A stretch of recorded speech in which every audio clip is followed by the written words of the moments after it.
ሰው ለእናቱ እንዴት አይመሰክር? መጽናኛችን፣ ድላችን፣ ወኔያችን፣ የአቤል ሕይወት፣ የኢዮብ ትዕግስት፣ የኤልያስ መና፣ የሙሴ ደመና፣ እንጸባጦብ ዘሲና፣ የተዋሕዶ አለኝታ፣ የዘካርያስ ደስታ፣ የመነኮሳት ስንቅ፣ የደካሞች ምርኩዝ፣ የመነኮሳት ስንቅ፣ የመላእክት እህት፣ የሰማዕታት አክሊል፣ የግሸኗ፣ የጻድቃኔዋ፣ የቡታጅራዋ፣ የወላይታዋ። ሰላም ሰላም! የተወደዳችሁና የተከበራችሁ ውድ የዩቲዩብ ቤተሰቦቼ ዛሬም እንደተለመደው አስተማሪና ቁም ነገር አዘል የሆኑ መረጃዎችን ይዤላችሁ ቀርቤያለሁ። ወደ ቪዲዮቹ ታችንን የአባ ገብረ ኪዳንን ትምህርት አይተን እንመለስ። እቤት ውስጥ ከሚደረግ 10 ጸሎት ቤተክርስቲያን ውስጥ የሚደረስ አንድ ጸሎት ይበልጣል። እቤት ውስጥ ከምናደርገው 10 ጸሎት ቤተክርስቲያን የምትደረግ አንዲቱ ትበልጣለች። እቤቱ ሆኖ የሚጸልይ ሰው እግዚአብሔር ምንም እንኳን በዓለሙ ሁሉ የሞላ ቢሆንም እቤቱ ሆኖ የሚጸልይ ሰው ለንጉሱ በመልእክተኛ ሐሳቡን የሚልክ ሰው ይመስላል። ቤተክርስቲያን ገብቶ የሚጸልይ ሰው ግን ንጉሱን በመንበሩ ፊት ለፊት ቀርቦ ጉዳዩን የሚያስረዳ ሰው ይመስላል። ቤተክርስቲያን የእግዚአብሔር የንጉሱ ቤት ናት። ቅዱስ ጳውሎስ አንደኛ ጢሞቴዎስ ምዕራፍ 3 ላይ ሲናገር ቤተክርስቲያን ሲናገር ወእዘከ ከመታስተራት ኩሎ ዘውስተ ቤተክርስቲያን አምዳ ወድዳ ለጽድቅ ቤቱ ለእግዚአብሔር ሕያው። እኔ እስከምመጣ ድረስ የቤተክርስቲያንን ነገር ታከናውን ዘንድ አዝሃለሁ አለው ጢሞቴዎስን። ይችም ቤት የእውነት መሰረት የሕያው እግዚአብሔር ቤት ናት ይላል። የእውነት መሰረት የሕያው እግዚአብሔር ቤት ናት። ስለዚህ እግዚአብሔር ቤተሰቦች አሁን ቤተክርስቲያን ውስጥ በሄድን ጊዜ ከንጉሱ ጋር ፊት ለፊት ነው የምንነጋገረው የምንቆም። የአባታችንን የአባ ገብረ ኪዳንን ትምህርት እንዳየነው እንደሰማነው ነው። የሰማነውን በልቦናችን ያሳድርልን። ወደ ቀጣይ ደግሞ ኦርቶዶክሳዊ እንቅስቃሴ የሚያደርጉ ወጣቶች አሉ። እነሱን አይተን እንመለስ። ይህን መልእክት የማስተላልፈው ቅዱስ ሲኖዶስ ነው። እዛው ውስጥ መግደያ ያላቸው ይቅርታ አልተጠየቀበት እውነት ብቻ ነው የሚያሸንፍ። እስላሞች ላይ የሆነ አይነት ዘመቻ እንዲከፈት ዛሬ እንደዚህ አድርጉልኝ። መጀመሪያ ቪዲዮን ላይክ አድርጉትኝ። ወንድማችንና በቃ ብላችሁ ጻፉለትኝና ቪዲዮን አድርጉልኝ። ወንድማችን እንግዲህ በጋሻው ከኢትዮጵያ ኦርቶዶክስ ተዋሕዶ ቤተክርስቲያን ከተባረረ በኋላ በራሱ የሃይማኖት ጸጽ ማለት ነው ከቤተክርስቲያን ከተለየ በኋላ እጅግ በጣም ብዙ ነገሮቹ አላስችል ብሎታል። ሁልጊዜ የኢትዮጵያ ኦርቶዶክስ ተዋሕዶ ቤተክርስቲያን ርዕሱ ናት። ባገኘው አጋጣሚ ሁሉ የሚሰብከው እዛ ቤት እንኳን ሆኖ ስለ ኢትዮጵያ ኦርቶዶክስ ተዋሕዶ ቤተክርስቲያን ነው። ያው ሐሜት ቢሆንም ማለት ነውና እንደዚህ የሚያደርገው ሳስበው ደግሞ ናፍቆት ሳይሆን አይቀርምና ወንድማችን ደፈር በልና ያጠፋውን ጥፋት የሰራውን ስተት ሁሉ ቤተክርስቲያን የይቅርታ እጆቿን ዘርግታ ዛሬም ትቀበላለችና እስቲና በቃ ድፈርና አንድ ባል ሚስቱን አልፈልግሽም ብሎ ከፈታ በኋላ ዘወትር ስለሷ ስሟን እያነሳ ባገኘው አጋጣሚ ሁሉ ስለሷ የሚያወራ ከሆነ የነበረው ፍቅር አልለቀቀውም ማለት ነው። በቀጣይ ደግሞ ሳምንቱን ሲያነጋግሩ የነበሩ ቪዲዮዎችን አይተን እንመለስ። እመቤቴ ማርያም ለኔ ልጄን ድጋሚ ነው የወለደችልኝ። ከምነግራችሁ በላይ እውነት አመስግኑልኝ። አሁን መስከረም 17 ነው ህመሙ የጀመራት። ከዛ እዚህ ከመጣው በኋላ ልክ የዛሬ ወር ሐሙስ ቀን ነበረ በ29 ነው የመጣሁት። በህልሜ ስትሄድ አየሁኝ። ስነቃ ያው ተኝተናል። ተነስተን ወደ ጸበል መጣን። ጸበል ከመጣን በኋላ ተጠምቀን እዚህ የምቀመጥበት ቦታ ነበረኝ ስዕል አድኖ ዋጋ ብድግ ብላ ቁጭ አለች ማለት ነው። የሚካኤል ቀን የማርያም ቀን በ21 ቀን ከእንቅልፏ ተነስታ ቆመች።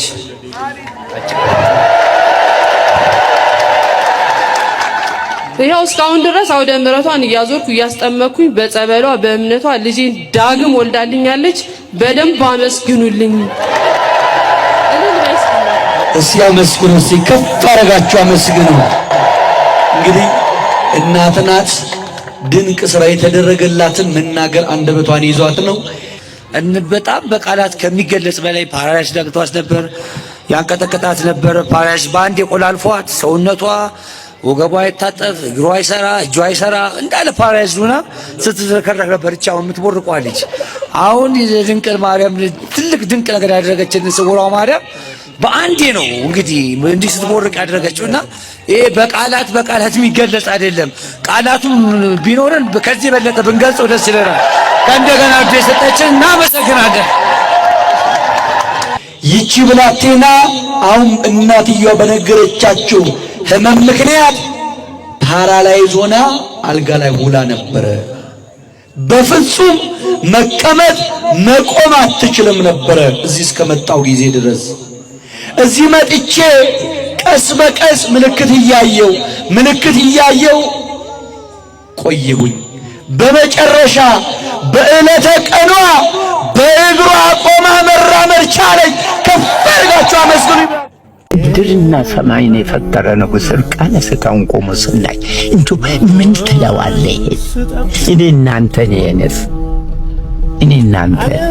አሁን እንዲህ ሁኑ ብንል እንላለን?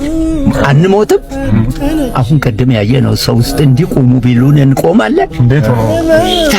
ይህንን የፈጠረ ንጉሥ አይታጣሉ። አሁን በ8ኛው ሺህ በዚህ በአሁኑ ጊዜ አሟሟቴን በሰው እጅ አድርግልኝ። ምክንያቱም አትችልም። ዓይን ያየው ልብ ያሰበው ሰውነት ያሻው ሁሉ አባታችን ሰው እኮ አሟሟቴን አሳምርልኝ ብሎ ነው የሚጸልየው። ሰው እጅ ማለት እንዴት ነው? ምን ማለት ነው? እንግዳ የእናታቸውን ጡት ያልጠቡት ሥጋ የለ አራዊት ነፍስ የለ ሰማዕታት አሉ። ታዲያ እነሱ ሰውን አላዩም። በዚህ ሰውን አላዩም። ዓይናቸው የእናት ጡት አልጠቡም። በል እንግዲህ እነሱ ካሉ እኛ ስምኑ ኩቱ ነው እንዲሁ ዝም ብለን አሟሟቴን አሳምርልኝ ብንል ይሆናልን? መንገበርኪ ነፍስ ይላል እኮ ቀጥታ አይደለም። አሟሟት በሰው እጅ ሲሆንስ ምን ማለት ነው አባታችን? ሥጋ የለ አራዊት ነፍስ የለ ሰማዕታት ሲል እነሱ እንቅልፍ ይጥልባቸውና እዚህ እንጨት ስር እዚህ ድንጋዋ ላይ ተኝተው ሲበላ ያቺ ነገር ሄደች ወደዛኛው። አልተጋባችም። በቃ ለዚህችው ቃል ኪዳን ብቻ ነው እኮ አቦይና አቦዬ 6 ወር ከዚህ ኢየሩሳሌም በእግር ሲጓዙ ስንቅ የለም ምን የለ። ማንም ሰው እኮ አልቀበራቸው። እስቲ የጻድቃን ሰማዕታት መቃብር እዚህ ነው ተብሎ አሁን በአሁኑ ጊዜ አለ? ነፃ አውጫችን አንድ ቀን መምጣቱ አይቀርም። የሰበረንን መስበሩ አይቀርም። ያስጨነቀንን ማስጨነቁ አይቀርም። የገደለንን መግደሉ አይቀርም። ስውር ነው እጁ፣ ረቂቅ ነው ጉልበቱ፣ የማይታማ ነው ኃይሉ፣ የማይቀር ነው እውነቱ። ዞር ብለን ብናያቸው አስጨናቂዎቻችን የት ናቸው እስክንል ድረስ ጥቂት ጊዜ ብቻ እንዴት ይደንቃል! ጸጥ ሲያረግ ታላቅ መናወጽ ሆነ ካለ በኋላ ወንጌላችን ታላቅ ጸጥታም ሆነ የሚል ቃል እንዳለው እየተናቅንም ቢሆን እንጠብቀው ወገኖቼ። መጠበቅ ችላ እየተባለ ያማል። ችላ መባል እናውቃለን። መረሳት ያማል። መተው ያማል። ግንስ ነፃ ስለመውጣት ሲባል ትንሽ ጊዜ መጠበቅ፣ ብዙ ጊዜ እኮ አይደለም፣ ትንሽ ጊዜ በቃ መንትያም ቅጥያም አምሳያም ተወዳዳሪም ተከራካሪም ተፎካካሪም ተነጻጻሪም የሌላት አንድ እውነት እንደ መሰንቆ ጭራለች። እሷን እውነት ጠብቋል። የክርስቶስ መዓዛ በእኛ ውስጥ ይሸተታል። ሰዎች ሁሉ ክርስቲያን እንደሆን ያውቃሉ። ይህንን ስም አጽንቶ የያዘ ነፃ መውጣቱ አይቀርም። ያልቀየረ፣ ያልተሸማቀቀ፣ ያልተሳቀቀ ነፃ መውጣቱ አይቀርም። ይዘገያል እንጂ ነፃ መውጣቱ አይቀርም። ይሄ እኮ ተመሳስሎ የሚኖርበት ዘመን ነው። አትመሳሰል። ይሄው ትችላለህ። ለኤልዛቤልና ለአክዓብ ሳይሆን ለእግዚአብሔር ያደረሰው አይታያችሁ? ትንሽ ነገር ማድረግ። በስንቦራ ማርያም ቤተክርስቲያን ደስ የሚሉ ታምሮች ይነገራሉ። እስኪ እነሱን ታምሮች አይተን እንመለስ። ይኸው የልጄን አንደበት ድምፁን ሰምቼ አላውቅም። ከተወለደ ጀምሮ አንደበቱ ድዳ ነው። ይህ ብላቴና የመጣ ነው ከደብረ ዘይት ነው የመጣ ነው። ከደብረ ዘይት ሰዎች ሲመጡ እንደዚህ ያልኳቸው እባካችሁ ስውሯ ማርያምን ንገሩልኝ። ይኸው የልጄን አንደበት ድምፁን ሰምቼ አላውቅም። ከተወለደ ጀምሮ አንደበቱ ድዳ ነው፣ ድዳ ሆኖ ነው የተወለደው። ለምኑልኝ፣ ጸበሏን እምነቷን አምጡልኝ ብዬ ተማጸንኩት። ለመንኳቸው፣ እነሱን አመጡልኝ፣ ለመኑልኝ።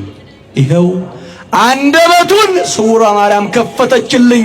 ስሙን ሲጠሩት አቤት አይልም ነበር። ይኸው አቤት ማለት ጀምሯል። አመስግኑ ይብላል። ከፍ አድርጋችሁ አመስግኑ። ተመልካቾቻችን ታምሯን አይተናል። እኛም ለደጅሽ ያብቃን ለምስክርነት ያብቃን እያልን ኮሜንት ላይ ጻፍ ማድረጋችንን አንርሳ። ወደ ቀጣይ ቪዲዮ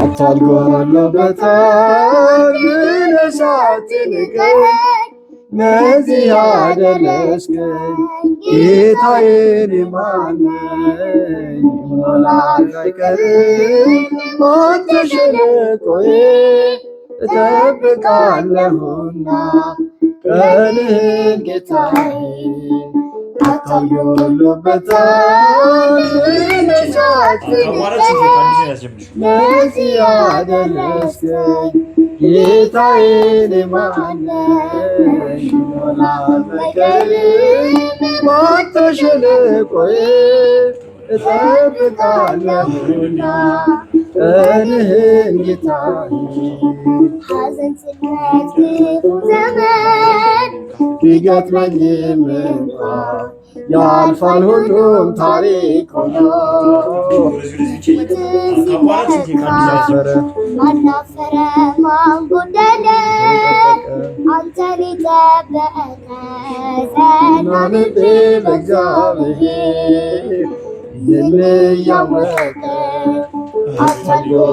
አታሎበታል ነፍሳትን ቀን ለዚህ ያደረስከኝ ጌታዬን ማነኝ ሞላት አይቀርም አንተ ሸለቆዬ እጠብቃለሁና ቀንህን ጌታዬ ባለም ስፍራ ባይኖረኝ ብሆንም ጎስቋላ አምላኬ ሆይ ካንተ በቀር አልሄድ ወደ ሌላ ጌታዬ ሆይ በፍለጋ ወጣው ከመቃብር ስመሰክር እኖራለሁ ስራህን ስናገር አታል ጎሎበታል ለመነሳት ንቀኝ ለዚህ ያደረስከኝ ጌታዬን ማነኝ ሞላት አይቀርም ሞት ሸለቆዬ እጠብቃለሁና ቀንህን ጌታዬ ቀን ለክተህ ጊዜን አይተህ ሰውን የማትከዳ ያለ ወረት ትመጣለህ እኔን ልትረዳ ከኒልያ ወንድሞቼ ባልስተካከል ማማ ሆነ ከፍ አደረከኝ አንተ ሰው አትበል ማፍታት ሁሉበታል በነሳት ንቀኝ ለዚህ ያደረስከኝ ጌታዬን ማነኝ ሞላት አይቀርም አንተ ሸለቆዬ እጠብቃለሁና ቀንህን ጌታዬ ያስፈራል ደመናው ጨለማው ሕይወቴ ጨቀየ ሻገት ነው እጅን ያዥኝና ልሻገር አይወድቅም ካንቺ ጋር የሚኖር አይወድቅም ካንቺ ጋር የሚኖር አንቺ ብትቆሚ ጎኔ ድሉ ይሆናል ሕይወት ብርቱ ሰልፍ ናት መልጃሽ ሰላሜን አብዢው ግቢልኝ ከቤቴ እጠራሻለሁ ድንግልም በቤቴ እንዳትለይኝ በቀንም በማታ ልቤን አበርቺው ሁኚልኝ መከታ ያስገረፉትም ያልነገርኩሽ የዋሸሁሽ የለም የደበቅኩሽ ዘረገፍኩት ከፊትሽ የምስጢር ዋሻዬ አንቺ ነሽ የምስጢር ዋሻዬ አንቺ ነሽ ድንግል ስትቆሚ ጎኔ ድሉ ይሆናል ሕይወት ብርቱ ሰልፍ ናት ምልጃሽ እንዳይለያት ሰላሜን አብዢው ግቢልኝ ከቤቴ እጠራሻለሁ ድንግል እንዳትለይኝ በቀንም በማታ ልቤን አበርቺ ሁኚልኝ መከታ አብረሽኝ አዝነሻል አልቅሰሻል። ለምን አስፈለገ? ራሱ ገና የሚል ኮንሰፕት የለም። ባይዘው በኢትዮጵያም የሚታሰበው በዓሉ ሲደርስ እንነጋገራለን። ገና የሚባል ወይም ላላ አርገ ስታነበው ገና የሚባል ነገር የለም። የኢየሱስ ክርስቶስ ልደት ከሆነ የኢየሱስ ክርስቶስ ልደት ነው። ሶ ክሪስማስ የሚለው ቃል አሁን እኔ ሜሪ የሚለውን ፖስተሩ ላይ አልተጠቀምኩም። ብዙ አይመቸኝም። ይሄ ሜሪ ብሎ የሚጀምረው ነገር አይመቸኝም። ሌላ ነገር ያለው ነው የሚመስለው ክሪስማስ የሚባለው። ሶ ሜሪ ምንም የሚጠቅመው ነገር የለም፣ ክሪስማስ ብቻ። እኔ አንዳንድ ሰው በዚህ ርቀት ሰዎችን ለማብሸቅ ይሁን የራሱን የግል ኢጎ ለማሳካት ይሁን ለምን እንደሚሄድ አላውቅም። አሁን ላይ ከብዙ ሰው በላይ የሃይማኖት ተቆርቋሪ ሆኜ አይደለም፣ ጀስት አማኝ ነኝ። በራሴ እምነት አምናለሁ። whatever my እምነት is ግን በግል ልትናደድ ትችላለህ የሆነ ነገር ላይ በጣም ለረጅም ዘመን እድሜ ዘመንን በሙሉ አፊን ሞልታ ያስተማርክበትና ምናምን ያልከውን ነገር እንደዚህ አፋውቶ በእንደዚህ ደረጃ ማናቅ። በመጀመሪያ ደረጃ ገና የሚባል ኮንሰፕት የለም ላልከው ፓርት ክሪስማስ የሚባል ኮንሰፕትም የለም በመጽሐፍ ቅዱስ። ሜሪ ክሪስማስ የሚልም የለም፣ ክሪስማስ የሚልም ነገር የለም። ሶ የተለያዩ ሀገሮች እንደየባህላቸው የገና በዓልን ቅዱሳን መጽሐፍቶቻቸው እምነቶቻቸው በዓሉን ታሪካዊ አመጣጥ አለው የሚጣራበት። በኢትዮጵያ ኦርቶዶክስ ተዋሕዶ ቤተክርስቲያንም እኔ ብዙ እውቀቱ ባይኖረኝም እስካለኝ መረጃ ድረስ ቅዱሳን መጽሐፍት ከተለያዩ በጊዜ ሂደት ኢቮልቭ አድርገው ከተለያዩ መጽሐፍት ከተለያዩ ቋንቋዎች ተተርጉመው መጥተው ስለሆነ የሚሉት ገና የሚለው ቃል ኖርማሊ ከሌላ ቋንቋ የተተረጎመ ነው። ልደት ማለት ነው ሲተረጎም። ጎግል ልታረጉ ትችላለ፣ ማናችሁም ጎግል ልታረጉ ትችላላችሁ። በዚህ ደረጃ የሚያሻማ ነገር አይደለም ብዬ ነው። ሰው በግል ልደቱ ማለት ነው ነገራችን ላይ ያመነበትን ነገር አይስትም ከሰዎች ጋር ቢጣላ። ኦብቪየስሊ የኢትዮጵያ ኦርቶዶክስ ተዋሕዶ ቤተክርስቲያን አሜሪካ ሀገር ላከችው ለአገልግሎት አሜሪካ ሀገር አገልግሎት ያደርግበታል በተባለ ሁኔታ ፕሌን ቆርጠው ቤት አስይዘው አኖሩት፣ አስቀመጡት። ቤት ውስጥ የሚመጣው እንግዳ ግን ኖርማሊ ከአንተ መንፈሳዊ ሕይወት ጋር የሚሄድ አይደለም። እዚህ ላይ መቼም አልዘረዘርም እነማን እንደምትሰበስብና ምን እንደተደረገ። ከዛ በኋላ ደብዳቤ የተጻፈበት ሪጀክት ተደረገ ቢካዝ ኦፍ በቢሄቪየሩ። ከዛ በኋላ ብዙ ነገሮች ሊጎሉብህ ይችላሉ፣ ልትናደድ ትችላለህ፣ እንዴት እንዲያደርጉ ልትል ትችላለህ። ዋቴቨር ይወንቱ ሰይ ግን እዚህ ሌቭል ጋር የሚያደርስ ነገር የለውምና ራሳችሁን አክብሩ። አንዳንድ ጊዜ ነው በአንተ ሌቭል ሃይማኖት አስተምሬና ዘምሬ ቢሆን እንዲህ የሚሰማኝ ራሱ አይደለም ወጥቼ። ምክንያቱም ሌላ እምነት መከተል አንድ ነገር ነው። ሰልመ ቢሆንና እስልምና ስብከት እየሰበክ ቢሆን እቀበላለሁ። የሰው ልጅ ይቀይራል እምነቱን። ፕሮቴስታንት ነው ቢሆን አዎ አንድ ዘርፍ እንኳን የሚያስጠጋ የሆነ መጠለያ ሸልተር እንኳን ያልያዘ ሰው ገና ለገና ይወጣለሁ ብሎ በዚህ ደረጃ ያመነበት ራሱን መካድ ጥሩ አይደለም። ሲጀመር እንደው የሆነ አራያ ሴት ታረጋላችሁ። ሳሙኤል አንተን መዝሙሮች ሰማ የነበረ ሰው አሁንም ቢሆን በጣም እንትን የሚል ሰው እንደው በኢትዮጵያ ሲናሪዮ ደግሞ ያላወቀ በዚህ ደረጃ መድረስን ያላወቀ ጨርቅ እንትን መጣልን ሄድ መለስ ሾርት ዌቭ ሚዲየም ዌቭ መጫወትን ያላወቀ ኢትዮጵያዊ ነው እስካሁን ድረስ የሚል አታሳስቱ ሰው። ስለዚህ ገና የኢትዮጵያ ኮንሰፕት ነው ለምን እንደዚህ ተደረገ ብላ ታጣልክ እና ሜሪ የሚለው ደስ አይለኝ። ምን ሐሳቡ ገብቶኛል። ማርያም ለማለት ነው መሰለኝ ወለ መማር እንትን ነው። ሜሪ የኛው MERRY ነው ክሪስማስ ላይ የሚጻፈው። ድንግል ማርያም ስም የሚጻፈው MERRY ነው። ሜሪ ሲነበብ ሜሪ ስለሆነብህ ነው። ወይ በጉልበታችሁ ስሩ ወይ በሆነ በምላሳችሁ የሞከርክ ነው እሺ ይሁን፣ ወይ በእውቀት ነው የሰው ልጅ የሚኖረው። ከሶስቱንም ካጣ ከባድ ነው። ሜሪ የሚለው አይመቸኝም። ክሪስማስ ብቻ ክሪስማስን ኮንሰፕት የለም እንደዛ ይባል ገና የለም ባልከው ልክ ግን ሜሪ ያኛው ነው እንትን ዌብስተር አለ ኦክስፎርድ አለ ብዙ ነገር አለ ማንበብ መቻል ሲምፕል ሌላ ነገር ጋር ያስኬድም አልኳችሁ እኮ እኔ አሁን ሪሊጂየስ የኦርቶዶክስ በጣም ተቆርቋሪ አዋቂ መምህር ምናምን ሆኜ አይደለም ዘሊስት ሰው ነኝ እኔ ማለት በቃ ዘሊስት ሰው ግን አንዳንዴ ሰው እንደ በሆነ ሌቭል ጋር የሆነ ሰፈር ላይ የሆነ አመት የሆነ ነገር ሲያወራ ይወጥ ሰው ተገልብጦ የሆነ ነገር ሲያደርግ እንደ ሰው በጣም ስለሚያሳፍረኝ ነው እንደው ኢፈርስቲ እንደው በፈጠረ ምን ይላል በቀጣይ አሪፍ ቪዲዮዎች ይዤላችሁ እመጣለሁ።